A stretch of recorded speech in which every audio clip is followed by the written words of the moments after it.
1950s tagi 1970s ki maya chalapa aduai Faoba yamna kanna United States amadi Soviet Union anina outer space pu tijin hungjinba amadi technology da amana amadagi hena kumang sausinba heli haina atai malim gi leibak singda utnaba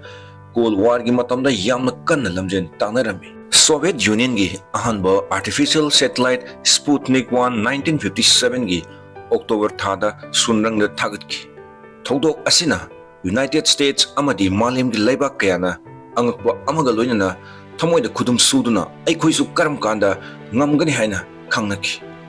Soviet Union gi mai pakpa amadi haisingba adu ubada United States na su yamna kanna honaningba amadi space gi maramda tijin humjinduna Soviet Union dagi henanaba honaba horaki amukasu 1961 da Soviet Union na yan hanbu oina spacecraft ta mi tonghunduna space ta chatki Hairiba mir adugi maming na Yuri Gagarin ko thamoi chakliba United States na madugi pokum oina tha amagi manungda LNC par ko ba mir ama space ta thaki Hairiba space ki competition asi makha chatharaki 1963 da Valentina Tereshkova ko bi astronaut nupi ama mok space ta Soviet Union na thaki masigi matung 1969 da ahanba oina United States na thagi lemaida astronaut Neil Armstrong bu khongdan ki Delhi Dose Manipur na nungsijaraba subscriber amadi nongna lakpiriba viewer singbu taramna okchani karigi damakta Japan gi Hakuto-R lander asi thalebak da kamnong Kaikhiba asiga mari lena puthokchaba anawo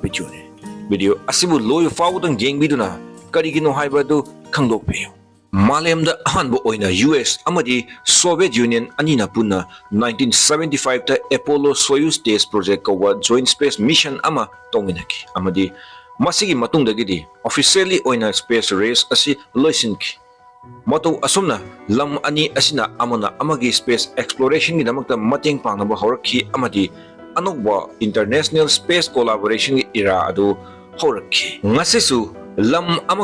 amaga space program gi oina mating kaya pangnari ngasi Faoba tha lebak ta mai pakna landing tawkiba lebak sing hairagadi United States hanagi Soviet Union amadi China na oiri amadi handakta India gi ISRO amadi Israel gi private company amanasu thada landing tawbagi mission pangthoki adubu mai pakpa ngomkite sarkarna chalaiba nataba anoba private company kaya amasu business ki oina space mission gi damakta thorakli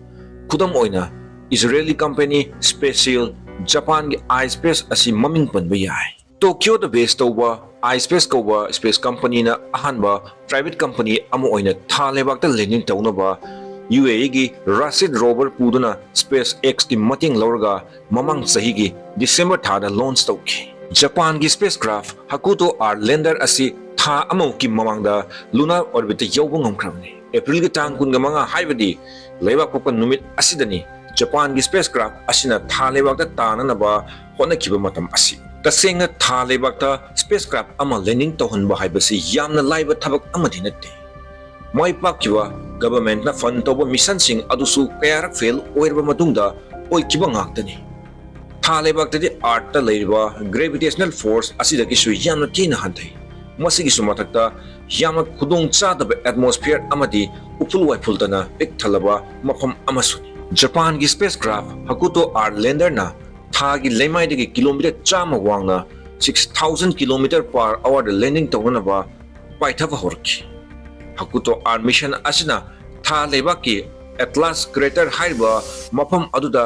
land tawgada haiba spacecraft aduna thagi lema yawnanaba yamna khudong thiningai oiraba landing process aduda spacecraft aduna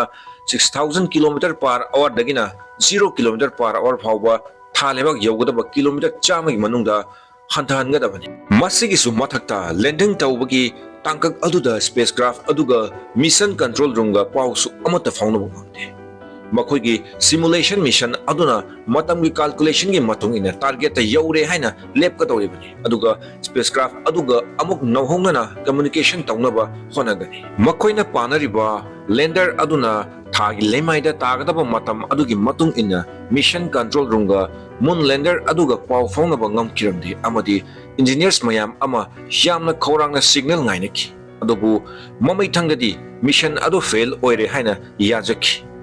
masigi oithokpa yaba maram hairagadi spacecraft adugi awangwa onaba device aduna lana calculate torokpa amadi fuel loi kiduna thagi lemaida tasingiba asi oibe yai haina iSpace na fongdokki moon lander adugi mission objective taragi manungda nipan di mai pakpa ngamki amadi masigi data asi siznaraga 2024 da amuk nauna attempt tawgudoriba moon mission aduda soidina sizinabasu yaragani Hakuto-R lander asigi maruiba mission di Japan da base tawba JAXA gi baseball muk chawba wheel ani panba rover amadi UAE gi makong mari panba Russet rover ani asibu thalebakta deploy toramba asini atubu laibak thibadagi aiba mission as a fail oiki aiba mission aduna fail oikrabasu iSpace ki Hakuto-R na lunar gi orbit mai pakna changba ngamkiba haibasi private space company amagi oina mai pakwa amani haibi ai masida nate Elon Musk ki SpaceX na future da mi yawa moon mission kaya amasu thagadawi India ki moon mission oina su Chandrayaan 3 asi thaganaba Oiriba stage le China na su Russia ga punna mathangi lunar exploration phase ki damak moon rovers kya thagalagani haina lauthokre matam khara ki manungdati thaleba asi yamna chinba real estate amaga pangkak oigadawri handakta US na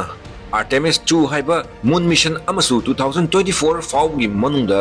launch tawrgani haina lauthokiba laikrabani hairiba Artemis 2 mission asida astronaut mari chatgani aduga history da ihan hanba oina atopa angoba jati nataba amadi nupi yawa moon mission amasu oigadawri mayam asina takle madudi thaleba asi aikoina wari da khaglinaba natana prithivigi economy amadi political oiba posak amasu oirakadawri Thirinbabu leptraba nongodi soidana ano posak kaya amasu aikoina space tagi soidana uwa phanglakhigani